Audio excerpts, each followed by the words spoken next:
আসসালামু আলাইকুম ওয়া রাহমাতুল্লাহি ওয়া বারাকাতুহু। আজকে আমরা আলোচনা করব জিকিরের ফজিলত সম্পর্কে। এই সম্পর্কে কোরআনুল কারীমে আল্লাহ সুবহানাহু ওয়া তাআলা বলেন, বিসমিল্লাহির রহমানির রহিম, ইয়া আইয়ুহাল্লাযীনা আমানু যকুরুল্লাহা যিকরান কাসীরা ইউসাব্বিহু বুকরাতাও ওয়া আসীলা। সাদাকাল্লাহু মাওলানাল আযীম ওয়া সাদাকা রাসূলুহুন নাবিয়্যুল হাবিবুল কারীম। জিকির আরবি শব্দ, এর বাংলা হচ্ছে স্মরণ। স্মরণ করা বা মনে করা। আসলে মনে করার বিষয়টা অধিকতর যুক্তিযুক্ত হচ্ছে মনে মনে। এবং তরিকতের যারা বুজুর্গানে দিন আছে, তারা জিকিরকে দুই ভাগে ভাগ করেছেন। এক হচ্ছে জিক্রে জলি, আর একটা হচ্ছে জিক্রে খফি। জিক্রে জলি মানে হচ্ছে উচ্চ স্বরের জিকির, আর জিক্রে খফি মানে হচ্ছে অভ্যন্তরীণ জিকির, মনে মনের জিকির। আমি আয়াতের শুরুতে প্রথমে যে আয়াতটা বলছিলাম, আল্লাহ বলেন, হে ঈমানদারগণ, তোমরা আমাকে অধিক পরিমাণে স্মরণ করো। ইয়া আইয়ুহাল্লাযীনা আমানু উযকুরুল্লাহা যিকরান কাসীরা। আমি আল্লাহর স্মরণ করো, জিকির করো, কাসীরা অনেক অধিক পরিমাণে। ইউসাব্বিহু বুকরাতাও ওয়া আসীলা। সকাল সন্ধ্যা আমি আল্লাহর তাসবিহ পাঠ করো। সকাল সন্ধ্যা আমি আল্লাহ পাকের নামের তাসবিহ পাঠ করো। বর্তমানে এক শ্রেণীর লোক আছে, সম্প্রদায়ের লোক আছে, যারা তাসবিহ মানে হচ্ছে গণনা বা পাঠ করা। তারা এই সম্পর্কে অজ্ঞ, জানে না। হাদিস শরীফের মধ্যে আসছে, সাধারণত সচরাচর এরকম তাসবিহকে তারা বেদাত বলে। আসলে এরকম তাসবিহ নবী করিম সাল্লাল্লাহু আলাইহি ওয়াসাল্লাম এভাবে না পড়লেও সাহাবায়ে কেরাম খেজুর বা পাথর কুচি দিয়ে তাসবিহ বানিয়ে, এবং সাহাবায়ে কেরাম অনেকেই এভাবে তাসবিহ আদায় করতেন, বেশি বেশি তাসবিহগুলো এভাবে আদায় করতেন। আল্লাহ বলছেন, আল্লাহ পাকের গুণবাচক নামের তাসবিহ পাঠ করার জন্য। যারা করবে তারা এই দুনিয়া এবং আখিরাতে আল্লাহর জিকির যারা করবে তারাই কি সফল কাম। বিসমিল্লাহির রহমানির রহিম। আরেকটা আয়াতে বলেন, ফাজকুরুনি আযকুরুকুম ওয়াশকুরুলি ওয়ালা তাকফুরুন। তোমরা আমাকে স্মরণ করো, আল্লাহ বলছেন, তোমরা আমাকে স্মরণ করো, আমি তোমাকে স্মরণ করব, আর আমার শুকর আদায় করো, আমার সাথে কুফরি কইরো না। আল্লাহ বলছেন সর্বদা আল্লাহর স্মরণ করার জন্য, আল্লাহকে ধ্যানে মনে প্রাণে খেয়াল রাখার জন্য। যদি আমরা আল্লাহর ধ্যানে খেয়ালে সর্বদা থাকি, আল্লাহ বলছেন তোমাকেও আমি স্মরণে রাখবো। আর আল্লাহ বলছেন, আমি তোমাদের অফুরন্ত নিয়ামত দিয়েছি, এই নিয়ামতের তোমরা শুকরিয়া আদায় করো। যদি শুকরিয়া আদায় করো, আমি আল্লাহর নিয়ামত বাড়াই দিব। আল্লাহ বলছেন শুকরিয়া আদায় করার জন্য আল্লাহর জিকিরের মাধ্যমে। কিছু কিছু আর বলছেন, আমার সাথে কুফরি কইরো না। আমাদের কোনো কার্যক্রম, কোনো কিছু হইলে আমরা হতাশ হয়ে যাই, আল্লাহর উপর দোষারোপ করি। আল্লাহ আমাকে এই দিল না, সেই দিল না, তাকে এটা দিয়ে দিল, ওইটা দিয়ে দিল। এই যে আল্লাহর উপর বিদ্রুপ করা, এটা কুফরির সমতুল্য। মানুষের দানে আমার এরকম হয়েছে, এরকম যদি এই লোকটা যদি আমাকে এটা না দিত, তাহলে আমার হইতো না। আসলে যে যেটাই দান করে সেটা আল্লাহ তাআলা আপনার উপরে খুশি হয়েছে, তাকে দিয়ে আপনাকে আল্লাহ তাআলা একটা মাধ্যম দিয়ে দেওয়াইছে। শুকরিয়া করবেন আল্লাহর কাছে। বাদশাহ হারুনুর রশিদের যুগে বাদশাহ হারুনুর রশিদ ছদ্মবেশে এক যে কৃষককে, তার ঘটনার সংক্ষেপে বলছি, তার কাছে আসার জন্য বললেন। তিনি আসলেন জোহরের নামাজের সময়। তিনি দেখতে পেলেন যে তিনি বাদশাহ হারুনুর রশিদ তিনি সেজদা দিয়ে আল্লাহর কাছে জিকির করে, নামাজ পড়ে সেজদা দিয়ে আল্লাহর কাছে বলতেছেন, হে আল্লাহ, আমার এটার অভাব, ওইটার অভাব, আমার এটা নাই, সেটা নাই, আপনি আল্লাহ আমাকে দেন। বের হয়ে ওই চাষির লোককে বললেন, আজকে তুমি যা চাইবা তাই আমি দেব। তো ওই চাষি ব্যক্তি বললেন, তুমি একটু আগে আল্লাহর কাছে চাইছো, আল্লাহর কাছে তুমি কি চাইছো? সবকিছু দেওয়ার মালিক আল্লাহ, আমি তোমার কাছে কেন চাইবো? তুমি আমার একটা মাধ্যম হতে পারো আমাকে দেওয়ার জন্য, কিন্তু সবকিছুর মালিক তুমি নও। আর এক আয়াতের মধ্যে বলেন, আমার আল্লাহ সূরা রাদের 28 নম্বর আয়াতের মধ্যে বলেন, যারা ঈমান আনে এবং আল্লাহর স্মরণ করে, যাদের অন্তর প্রশান্ত হয়। জেনে রাখো, আল্লাহর স্মরণ দ্বারাই অন্তর প্রশান্ত হয়। যারা ঈমানদার আল্লাহওয়ালা লোক, তাদের অন্তর, মন, হৃদয়, দৃঢ়তা সবকিছু আল্লাহর স্মরণে থাকে। আল্লাহ স্মরণে তাদের দুনিয়া এবং আখিরাতের সকল কার্যক্রম ন্যস্ত করে দেয়। আল্লাহ স্মরণে তাদের অন্তর প্রসারিত হয়।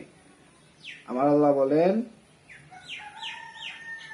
আর যে সূরা তোহার 124 নম্বর আয়াতে আমার আল্লাহ বলেন, আর যে আমার স্মরণ থেকে মুখ ফিরিয়ে নেবে, নিশ্চয় তার জন্য এই পৃথিবী হবে সংকুচিত, আমি তাকে কিয়ামত দিবসে অন্ধ করে উঠাবো। যারা আল্লাহর সাথে কুফরি করবে, আল্লাহর স্মরণ থেকে নিজেকে বিচ্যুত রাখবে, আল্লাহর সাথে যারা শরীক করবে, আল্লাহর স্মরণ থেকে যারা বিচ্যুত করবে, জিকির আজকার থেকে যে গাফেল হয়ে যাবে, তার জীবন হয়ে যাবে সংকুচিত। মানুষ তাদেরকে সম্মান করবে না, দল ভারী করলেও কোনো লাভ হবে না, তাদের জীবন হবে সংকুচিত। আল্লাহ বলেন, কিয়ামতের মাঠে আমি তাদের অন্ধ করে তুলব, আর যারা অন্ধ হয়ে উঠবে তারা দুজকের দিকে যাবে। আমার আল্লাহ আর এক আয়াতে বলেন, সূরা মুনাফিকুনের 9 নম্বর আয়াতে, হে ঈমানদারগণ, তোমাদের ধন সম্পদ সন্তান সন্তুষ্টি তোমাদের আল্লাহর জিকির থেকে যেন উদাসীন না করে দেয়, আল্লাহর জিকির থেকে যেন উদাসীন না করে দেয়। আর যারা এরূপ করে তারা ক্ষতিগ্রস্ত, তারা ক্ষতির দিকে যাবে, যারা আল্লাহর স্মরণ থেকে বিমুখ হয়ে যায়। আমার আল্লাহ সূরা যুখরুফের মধ্যে 36 নম্বর আয়াতে বলেন, যে আল্লাহর জিকির থেকে বিমুখ থাকে আমি তার জন্য এক শয়তান নিয়োজিত করি, ফলে সে ওইরকম শয়তান তার সঙ্গী হয়।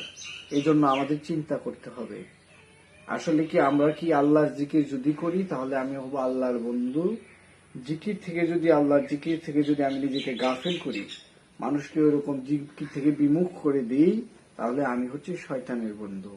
একটা হচ্ছে আউলিয়া আল্লাহ, একটা হচ্ছে আউলিয়া মিন দুনিল্লাহ, একটা হচ্ছে আল্লাহর ওলি, একটা হচ্ছে শয়তানের ওলি। যারা আল্লাহর ওলি তারা মানুষকে আল্লাহমুখী